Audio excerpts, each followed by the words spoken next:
ਅੱਜ ਦੀ ਵੀਡੀਓ ਜਿਹੜੀ ਇਹ ਸ਼ੁਏਬ ਮਲਕ ਔਰ ਸਨਾ ਜਵੇਦ ਵਾਸਤੇ ਵੇ ਕਿ ਉਹਨਾਂ ਨੇ ਨਿਕਾਹ ਤੇ ਕਰ ਲਿਆ ਵੇ। ਦੋਵਾਂ ਦੀ ਦੂਸਰੀ ਸ਼ਾਦੀ ਹੈ। ਸਾਡੀ ਕੌਮ ਨੂੰ ਐਡਾ ਕੋ ਕੀੜਾ ਤੰਗ ਕਰਦਾ ਹੈ ਨਾ, ਯਕੀਨ ਕਰੋ। ਇਹਨਾਂ ਕੋ ਮਸਲਾ ਬਣਿਆ, ਕੋਈ ਜਨਾਬ ਸਾਨੀਆ ਦੀ ਸਪੋਰਟ ਕਰ ਰਿਹਾ, ਕੋਈ ਮਲਕ ਸ਼ੁਏਬ ਮਲਕ ਨੂੰ ਜਨਾਬ बुरा भला कह रहा वे।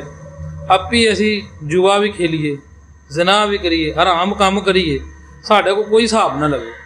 दूसरा हलाल काम भी कर लेना तो जनाब असां तो पूरा हिसाब लेना, उन्होंने पुछना कि तू क्यों किया। जे जना करते रहते तो पता ही नहीं लगता, मौज लगी रही। हलाल काम कर लिया, उन्हें निकाह किया, लेकिन बगैरती की इंतहा है। कोई गूगल से सर्च कर रहा जनाब सना उन्होंने तलाक की होई, उन्हें जनाब इद्दत कदों पूरी की। वो तेनों मामा उन्हें दस के इद्दत पूरी करनी ही, या तू तो मेरे मुँह सुनन लगा कोई लिया के जरूरी समान उन्होंने देंदा है पिया ਜਿਹੜਾ ਉਹਨੇ यूज़ करना सी, ते तू इद्दत का लैवल पूरा करना सी कि इन्ने महीने गुजर गए ने। कोई शर्म या करो, छड्ड दिया करो। कोई जाती जिंदगी किसी की तो छड्ड दो।